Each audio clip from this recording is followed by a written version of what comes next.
Before we begin, viewer discretion is strongly advised. The following is for educational and entertainment purposes only. This is the verbatim federal courtroom testimony of the Sean Diddy Combs trial as reported by Inner City Press. The moment finally arrived. After months of speculation, court documents, and mounting public pressure, Sean Jay-Z Carter stepped into the courtroom, not as a mogul, not as an icon, but as a man defending himself against disturbing allegations and as a defendant for Diddy. With Diddy's world unraveling and freak-off parties now a part of sworn testimonies, Jay-Z was dragged into the storm by association. His name was attached to rooms he denied entering, events he claimed never happened, and victims he insists he never met. But how would he defend himself in front of the jury, the media, and the culture? What would he say when the whole world was watching? This is the moment Jay-Z testified. The courtroom had just settled after a long morning of legal back and forths. The prosecution was preparing to reintroduce evidence linked to Cassie Ventura's testimony. Diddy's lawyers shuffled papers half bored and overly confident. That's when the doors opened. Not quietly, not with warning, but deliberately. The way you walk into a room knowing the truth is finally about to catch up with the people who've been trying to outrun it. Jay-Z entered wearing a midnight navy suit, tailored so sharply it might as well have been armor. He didn't look left, he didn't nod. No entourage, no Beyonce, no Rock Nation team, just him, a living legend, stepping into a courtroom that hadn't expected to see him. Not like this, not on the witness list, not under oath. Gasps filled the room. The gallery stood halfway in reflex. One journalist dropped her pen. Cassie Ventura, seated behind the prosecution, leaned in to whisper to her attorney. Even the judge raised her brow slightly. Diddy?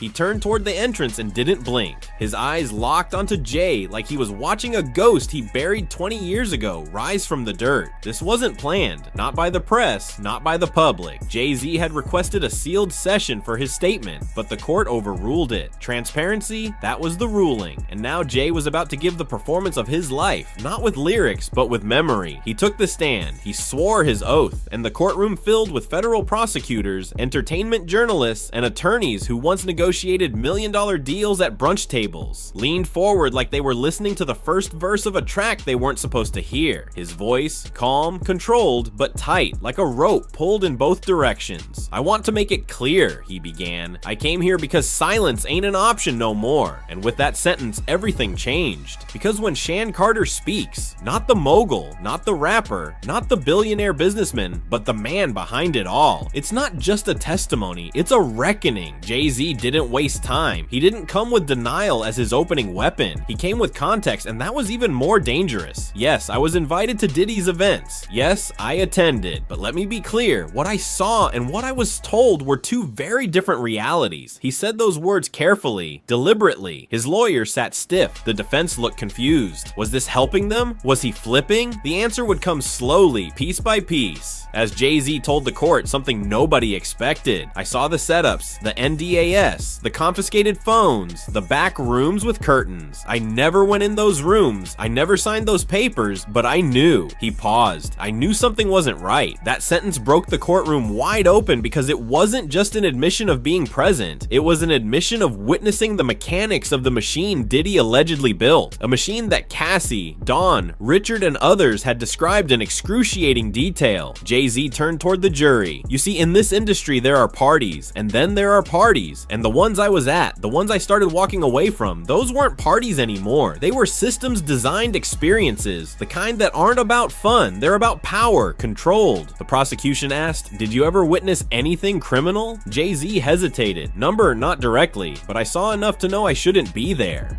He described one event in 2015, a party in Miami, supposedly for Christian Combs' birthday, where he says things got strange. "They had masks," he said, "like real masks. One man walked past me in leather with nothing but high heels on. People laughed. I didn't because I knew that man looked scared." Jay-Z said he left early that night. He said he called a driver and didn't wait for the scheduled car service because I didn't want my name attached to whatever that was. Then the prosecution dropped the photo, a leaked image, blurry but authenticated, of Jay-Z, Diddy, LeBron James, and Beyonce in a room with a man in a latex mask kneeling on a velvet pillow. pillow. Jay-Z looked at it in silence. "I saw that moment," he said. "I was told it was performance art." I didn't laugh. I didn't stay. He looked at Diddy. "You knew people trusted you. You used that." For the first time, Diddy's jaw dropped. Then came the part that turned Jay-Z's testimony from damage control to destruction. He told the court about a private conversation he had with Diddy in late 2018, just after whispers of investigation started circulating in the industry. According to Jay, Diddy called him to get ahead of something. He told me, "They're coming for me. You gotta be careful who you stand next to." Jay said he asked Diddy point blank, "Did you do anything I can't come back from?" And Diddy allegedly responded, "It's just parties, Jay. Just experiences. Nobody gets hurt unless they want to."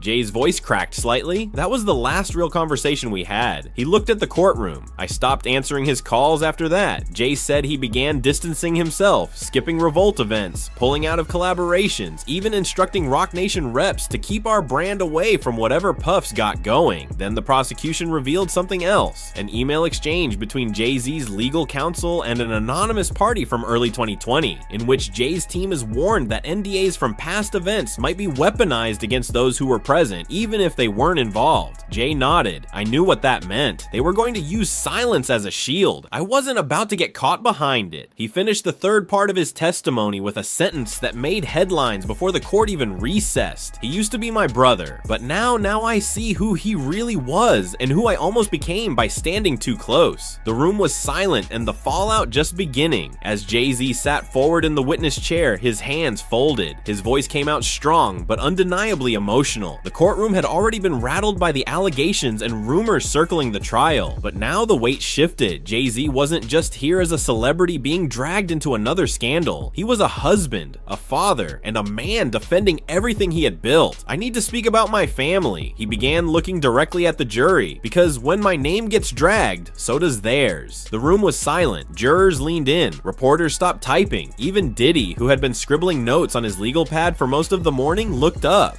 Jay-Z described the toll the accusations had taken on Beyonce and their children. "Blue Ivy's old enough to read headlines now," he said. "She came to me asking what a freak-off was. That's not something a father should have to explain." He described how after the initial lawsuit named him, reporters swarmed outside their home. Paparazzi camped outside Blue's school. Headlines blurred fact and fiction, turning his life into a tabloid war zone. He continued, "My wife has stood by me through everything. But this was different. This wasn't business drama or career competition. This was a nuclear bomb dropped on our family. And the worst part, it was all based on a lie." He then turned to the specific claim that he and Beyonce attended the alleged Miami freak-off in 2015. Jay-Z reached into a folder and pulled out flight records. "On the night in question, we were in Paris. He said it was our anniversary. We stayed at Hotel Plaza On. I've included the hotel receipt, photographs, video timestamps, and multiple eyewitness accounts. We weren't there." The prosecution reviewed the material. The judge asked the clerk to confirm the dates. Everything checked out. Jay-Z had receipts, literally, but he didn't stop there. He called out the culture of clickbait and unverified gossip that had allowed these rumors to thrive.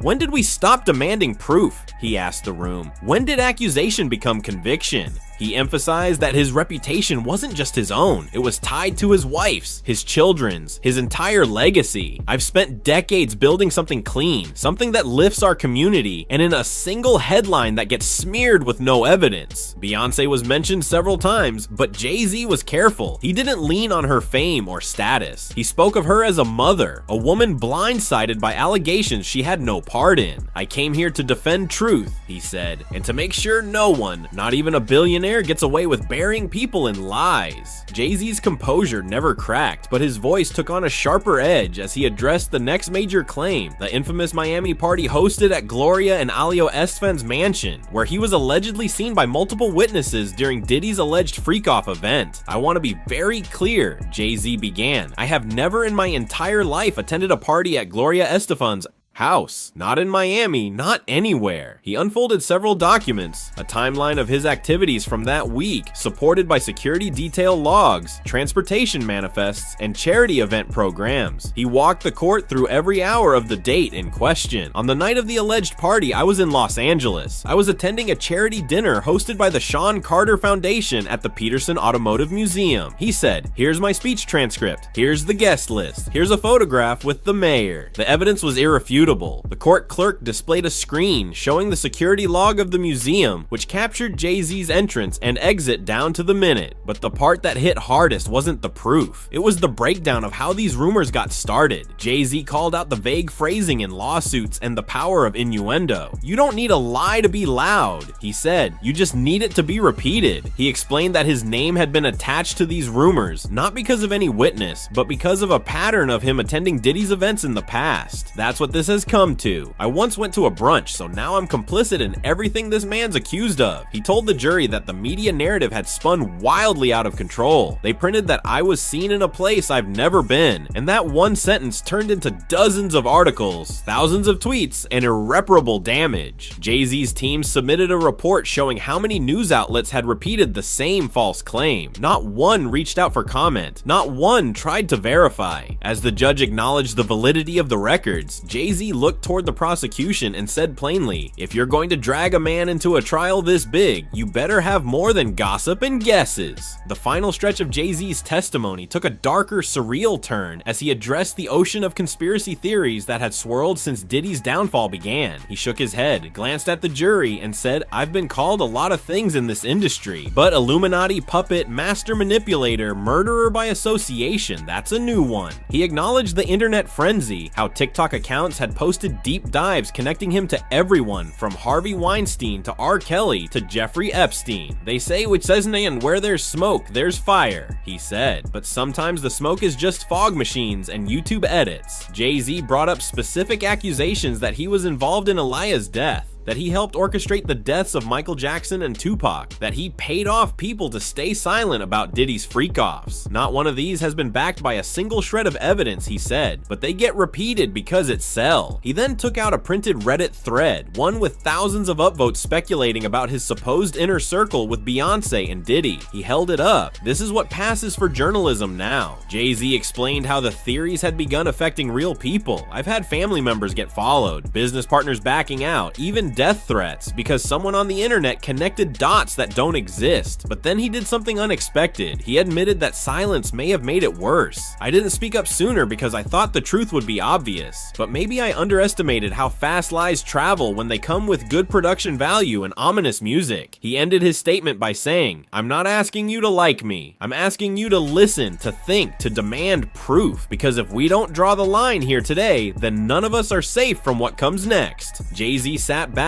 his testimony complete, in a courtroom where whispers had become headlines. His voice had just redrawn the battle lines. As Jay-Z finished his direct testimony and the room settled into a tense hush, the lead prosecutor stood. His name had been whispered for days, an aggressive federal litigator known for shaking even the most polished celebrities. He adjusted his glasses and looked straight at Jay-Z, who remained poised but visibly alert. "Mr. Carter," the prosecutor began, "you say you were never at Gloria Estefan's house. You've provided logs, photos, timestamps. That's all compelling." Jay-Z nodded slowly. "Because it's the truth, but," the prosecutor continued, pacing slightly, "you have, by your own admission, attended Diddy-hosted events in the past. High-profile ones, brunches, fundraisers, award parties." "Yes," Jay-Z said carefully. "Public events, industry events. Nothing like what's being described here." The prosecutor paused, then leaned in. "Did you ever witness anything inappropriate at any of those events?" Jay-Z hesitated. Not for long, but enough for everyone to notice. "No," he said finally. "I saw celebrities networking, music playing, the usual, and you never saw Cassie Ventura at one of these events or any behavior that made you uncomfortable?"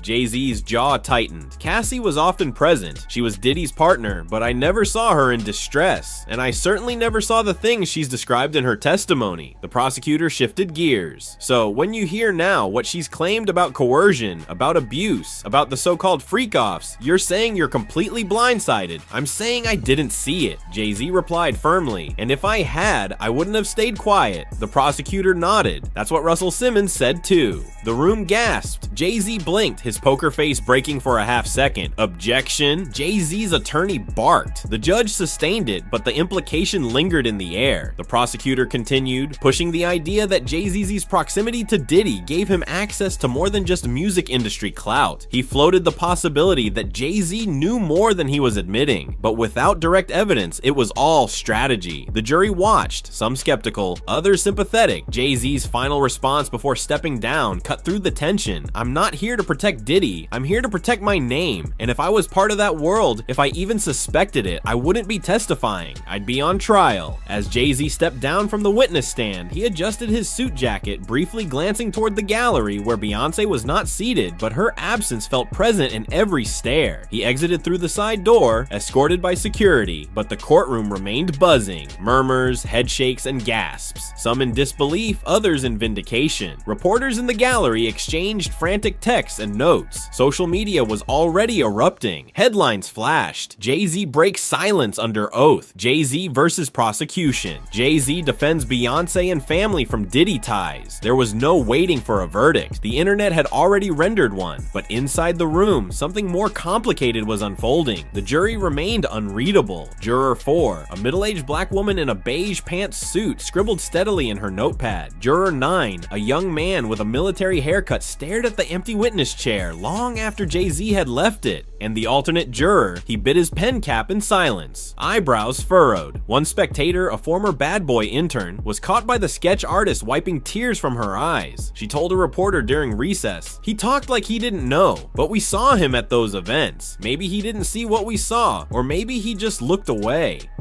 Cassie Ventura remained stone-faced, seated at her attorney's table. She didn't react during Jay-Z's testimony, but when his voice cracked, mentioning Blue Ivy, she briefly looked up, not with empathy, more like a question. Was he protecting his family or protecting himself? Even did he? Stoic throughout much of the trial, showed signs of twitching. He tapped his pen faster. His eyes scanned the room. Jay-Z's denials had hit him too, not as a betrayal, but as a signal. The ship was sinking, and everyone was trying to find a lifeboat. The judge called a short recess, and as the room emptied into the hallway, voices clashed. Some were Team Jay-Z. He showed receipts. He came clean. What more do you want? Others weren't buying it. He's just saving face. He's been part of the system forever. And in the middle stood the truth. Nobody really knew, but everybody had an opinion. Back at Roc Nation headquarters, the mood was tense.